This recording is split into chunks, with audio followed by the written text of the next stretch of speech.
สบายดีพี่น้องบายดีพี่น้อง แม่น้องหล่างหยาไม่ใหญ่สอนถ้าร้านมาเขาองเงียนก็เลยถามข่าวบางหลังเป็นยังไงปกติดีอยู่ยันขืดยันมันไปหัวเหินคือเก่านะโอ้ยเมื่อจากเสียในนี้อาบน้ำแต่งคันเด้อกระแต่งคันแม่ก็เอาน้ำหอมไปฉีดใส่ทางเบิ้งนี่แหละสิเป็นจังใดไปอีกเฮากับบ่ฮู้จักกับเขาเฮาของเขาใหญ่บ่แห้งเนาะบอกเขาบ่ได้ข้าวกับบ่แม่แม่แท้แม่แท้เขาพี่น้องอันยายแล้วเป็นแม่เลี้ยงเด้อพี่น้องเอ้ยเราบ่แม่นแม่แท้ๆของบักหลังได้จังหวัดราชสิเว้ายังกัเราก็ตัดสินใจเฮาบ่เคยให้ลูกเฮาบ่แม่นลูกเฮาบ่แม่นลูกเฮาบ่เคยให้ลูกจักเทื่อราศีเห็นยังเราก็ตัดสินใจยากแม่นล่ะพี่เขากับแพงเขาคือลูกเขาที่เขามาเลี้ยงแต่มันยังน้อยกูแพงมันเอาเขาเคยหายมันกะจักจังได้แหละกับป้าบ่ได้เป็นได้กันแต่งงคือเก่าป้าบ่ได้จากมันสิไปแห้งหรือสิมัน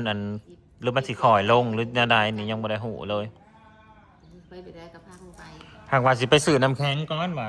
มาซะก่อนจะสิออกไปเบิ่งมันเป็นจังไดกันนะก็คือน้ำยูว่างานเขาเลยเนาะว่าสิจังได๋เนาะบัดนี้เนาะว่าปกติดีอยู่เห็นหยิบเงินหัวอยู่ได้และคำบ่ได้ไปเพิ่มอันนั้นคอยวันเจ้าหน้าที่บ่เห็นน้ำเขาเจ้าหน้าคือน้ำมันของขี้รักเด้เฮาสิจักน้ำเขาสิเป็นมันตัวเก่งยังนี่ถ้ามันไปอาร์ตเพิ่มแล้วก็เป็นอันนี้เฮาก็บ่ได้ปกปิดอันนี้นะมันเอาก็คือเอาก็มันเอาไอ้นี่เอาอันนี้มันบ่จักน้ำเขาตัวนี้นะเขาบอกอยู่บ่เฮ็ดเป็นลูกเด้อตัวมันบ่ดีเด้อบ่ให้เฮ็ดมันบ่ดีตัวนี้บ่ให้เฮ็ดก็เว้าอยู่พอกระจมอยู่มันก็เงึกหัวอยู่เงือกบ่หักเงือกบ่พังน่ะเงือกบ่พังมันดื้อเงียบอยู่ในนี่น่ะมาอยู่น้ำเฮานี่น่ะแบบอยู่เงียบๆนี่น่ะบ่ได้เฮ็ดอยู่กันมาปกติน่ะบ่ได้มีอีหยังเห็นบ่หลังๆมามีงานพาไปงานมันแยกแล้วเพราะว่าซุ่มเฮากับไปแต่กับอีเมซอนไปกับอีเอื้อยอย่างสิเดมันก็ปล่อยไปกับบักอ้วนบักโน่3 คนมันนะแต่มันเสียมันบ่เห็นมันผู้เดียวนะมันเสียไปกับบักโน่ก็เห็นแต่บักโน่บักล่างแล้วสันโน่จักแล้วว่าสันบ่เห็นบ่บอกเขาสันนะที่บ่บอกเขาสันเนาะบ่ได้บอกลอยไปมันหูเบิร์ดย่างเข้าไปนะอยู่ในจุดใดของพวกมันแนมหนากันมากกับหู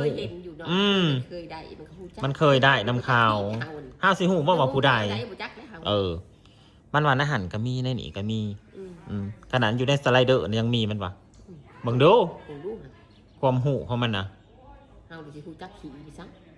ว้าวพื้นเอาตรงๆเลยเขาว่าพื้นสูบมากครับพี่นางขั้นสูบแล้วบ่เป็นบ้าคือคนอื่นนะใครอยู่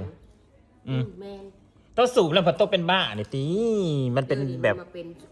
ตะกี้มันกับโบเป็นมันกับจะดีคือแต่เก่ามันมาเสือมันหลุดลบนี่สมองก็เลยไปช่วงหลุดมันลบนี่มันมาเป็นนี่ก็มันตายคืนได้จนเอาไปหายจนหายไปจักแนวเห็ดเอาหนอกไปใส่หลุดจักหมอพ่อพงอผมจักแนวเห็ดหายอยู่มากอยู่เปื่อยลูกมากก็หายอยู่เปื่อยแม่นี่ก็มาหายอยู่เปื่อยพอดีนั่นอย่ามันตายเนาะอย่าลูกตายลูกเขาเลี้ยงเขาก็แพงผมมาเลี้ยงแต่ยังมันได้8 ปีคนมาให้ขี้ดื้ออยู่มันนอนคนละเป็นยังไงคือว่าคือเบิ่งคือว่าบริสุทธิ์ลิงก็ได้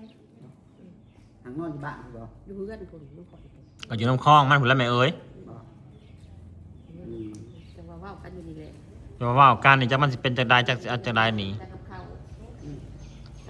และย่าเจ้านาสีหายมันไปไทยเดี๋ยวนี้แม่เอ้ยทั้งบอกกระบอกเราอยากเห็นบ้านมันหนีตัวนี้ความสื่อสิทำบัตรให้มันหนีจากยาบ้าได้เงินแต่สิเห็นบัตรให้มันกันมีเงินนั่นว่าคนฝากกันกระโปงเลยนะมันสิไปนั่นมันสิไปดูสิคนฝากหาเงินเป็นเงินแต่มัน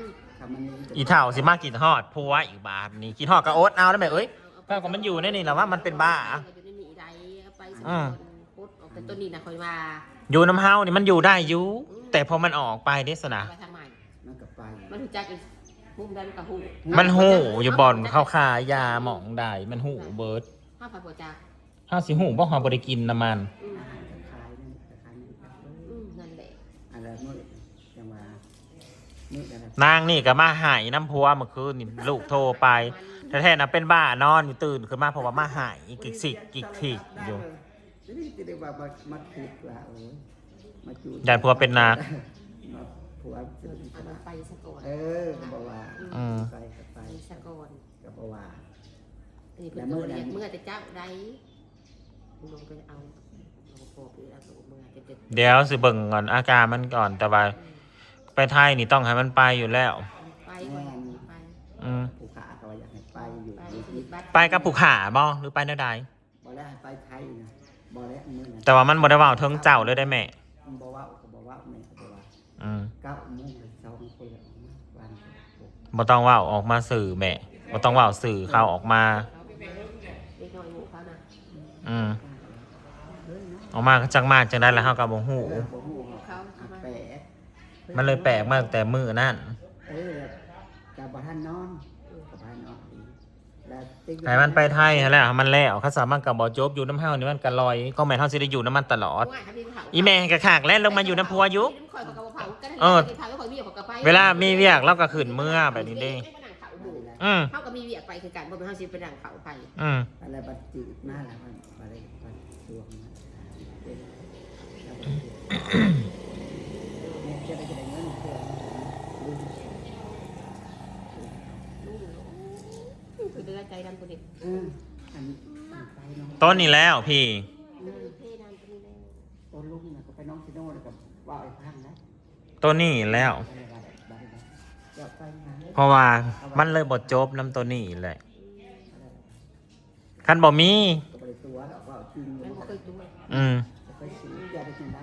ลุงลุงเดินบนสีนี้นะเดินดูชัดตัวนึงมันก็ชัดสีได้เป็นได้บุรุษบุรุษ มันก็ตัวนี้แหละเนี่ยอันผู้เดียวก็พันผู้นี้มันเนี่ยแล้วผู้เดียวนี่ เอาผลักษาบทพู นั ด กหลักชาบอกกู้ เดี๋ยวนะครับ เขาก็ตัดสินใจเขามาแล้วแต่ใหญ่พอแห้งขึ้นไปขึ้นมาได้บาท เนี่ยพ่อแห้งกับข้าเจ้าคือเก่าพี่ ค่าที่ค่าราคา เว้นบ่เวลามันสิตายมันนะ เวลาได้สิตายกับค่า กับข้าเจ้า ไปหาหอบโขหอบปากอ่ะตาย คันว่าอ้ายแล้วกับอ้ายแล้วกับเรากับบริแข็งแห้งแล้วกับเบาหวานบ่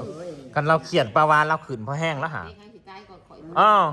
ให้สิตายเลยพ่อจะบ่ ฮอดเราสิตายก่อนบักลัง เราเครียดนะ มันบอกขีดพี่บักลังนะสมองมันนั่นมันหายไปละส่วนหนึ่งเดี๋ยวนี้นะสมองมันนั่น ทำตามเฮา อืม ย่ามได้คือกัน มันบอกได้ ว่านี่มันสิปาก อืม โอยปาก นอกจากนี้ไปไทยเลยจบ เขาไปไทยมัน เบิ่งข้างเบิ่ง ไปไทย ว่าไปกับพ่อเพิ่นก็ถ้าเพิ่นสิไปก่อนอยากให้เพิ่นไป ไปค่ะมันมีบัตรนะ พี่มันมามื้อนี้นี่นี่คือรถม่าน อืม อันคือว่าตะแกสิอันเปิดหัดอัดเจาะอัดฉีดใส่เข้าไปดิ มีชาวบ้านเอื้อ นี่ก็อันโทรมาว่าอันไอ้ตัวเล็กมันก็เอามาด้วยนะ อืมนี่อีน้อยนะ เขาจะบอกอยากให้ไปคนนั้นนะเพราะว่าเฮาให้ไปหันไปนี่ไปบ่ได้เด้อันนี้มันค่าลูกค่าหลานนี่น้ำนี่น้ำกระเถานี่เลย พวกนะโกนรอด เขามาจะมีได้เนี่ย โอ้ยสิมาทำใจอีกบาดในแม่กูแล้วจังหวะกันแม่เอ้ยทำอีเถ่าชื่อมากินฮอดเพราะว่าบาดนี้พี่น้อง กินทอดกันอยู่ กินฮอดแต่มันเลือกบ่ได้เลยได้แม่ มันอยู่น้ำเฮามันกับบ่ได้ฟังความเฮามึงรู้มันลอยสิว่าในสนะ ลูกชายมันก็บ่พังอยู่แล้ว ตามอิดน่ะ จับของมันก็บ่ได้ ตามอิดมันมาอยู่แล้วมันก็ปกติมันก็ปกติ มันก็บ่ได้มีหยังลางๆมานี่มันอยากลอยลางๆมานี่มันลอยจังมันเป็นอย่าง เอาขนมมาให้แม่ ถามว่ามันมีเงินบอกก็บ่ได้มีเงินทางมือนั่นนะฮะมือนั่นนะเอาเงินให้มันก็สิไปเติมเหรอวะเออ 2,000เนี่ยนะ ได้แต่2,000แต่เก่าแล้วมันได้มันอะไรไปหามันบ่บอกเขาชนะเขาบ่ถามใช้เงินไม่ใช้เงินบ้านนี่มันยังบ่ จกมาจากดินเลยเก่ามันเด็กอ่ะคือยังนี่ ได้แล้วบางอันนี้มันเป็นคน คนแรกต้องเอาไปบำบัดอยู่ไทย พี่น้องสิได้เอาไปบำบัดอยู่ไทย มันจังสิได้อันนี้ไปทำงานเดี๋ยวมันก็ลืมเอง นั่งเบิ่งกันมีเงินเห็ดบัตรกับสิได้เห็ดบัตรให้หาเงินตะกอนได้มีกันยังทันมี บัตรกันยังบ่ทันมี พันกูได้เห็ดบัตรด่วน ด่วนนะกระแมนนะอีเมซอนบัตรด่วนให้ผัวค่ะ ใหญ่จอนเบิดไฟเบิดมือแต่งลงไฟเบิดอะไร40 50 60 แต่งลูกไผ่กับเงินลูกทรายบ่แม่นเงินอันบ่แม่นอันเงินลูกอันไม่ใหญ่สอน ใหญ่ซ้อนกับแป้แม่ลูกงัวตัวหนึ่งก็ได้โคตรงัวเทิกหนึ่ง อ้าว ก็ว่าจะมีเขาจะห้องลูกบอกพ่อบอกขาหมูขามัดกับซองหลังปลาย ได้ อาชีพหมูนะครับที่ว่าตะลุกก็บอกพ่อเลยแม่ก็ได้ปุ๊บงัวใส่ตัวเทิกหนึ่งมาได้กันเงินนั้นแม่ป้าผ่าป้ายแม่แล้วแม่บริษัทได้เช่ากับเคาะขอใส่ลูกเขาจะกินนี่แหละแม่นะเขาว่าจะลูกกับลูกว่า ป้าไปอันซื้อน้ำแข็งก่อนมาจังว่ากันเดี๋ยวลูกสิพาอีแม่ออกไป ไปเห็นหนาพอมีแหง แต่จะไปง่ายแต่เผื่อบัตรเอาออก อ้าวย้อยนี่ กระเซ็นด่าอะไรดื้ออยู่แล้ว ห่วยจักแล้วเนาะเถื่อปืบปราบแบบเดือยเงินมาเดสนา 7,000ถ้าว่าเฮ็ดมื้อนี้อื่นได้นะได้บ่นั้นแต่วันนั้นไปถามแล้วมันจะเป็นมาเฮ็ด โอ้บ่แพงปานนั้นดอกแม่เอ้ย จิตหนึ่งอันนี้กัน 5,000อาทิตย์หนึ่งยายซ้อนบันสิมาตอมใจปัวสินี้จากกระบาดนี่ ทางเบิ่งก็สิได้ไปบ่ทำมันบ่ไปกับบ่ได้เห็ดให้ ไปมันต้องไปอยู่แล้ว เท่ากับเห็ดบ่ได้ เฮ็ดไปเฮ็ดซื่อๆเนาะ ซื้อบ่ไป เสร็จแล้วเสียกับเก่าๆแล้ว ไปมันอยากไปอยู่ ก็ถามละเอียด เบิ่งทาง แท้นี่มันโทรมาหามันนะตอนนั้นนะมันว่ามันอยากไปอยู่มันทางบ่มีบัตร อยากไปบดโทษนำจนแบบนี้นะ ก็นั่นแหละบ่อนนั่นแหละ อันนี้ก็สิไปบ่นั่นบ่ จ้ายายสอนเตรียมหายรถค่ะเตรียมมันกระซ้ำโต่งน้ำตาหลดค่ะหายน้ำพัวสิหายน้ำมันเหตุหยาง บ่หักอีแล้วว่าตะกี้น่ะว่า บ่หายจากได้เมื่อคืนนี้ยังหงะอยู่โอ้ย ไปอันว่าน่ะแค่บ่ ใส่อีเอื่อยดิ 100 เอาอีเอื่อยมันขี่รถไปใส่ เมื่อบ้าน นี่ ฮะเอาอีพี่บ้าอันนี้ป้าหนว่าสิไปส่งของ อื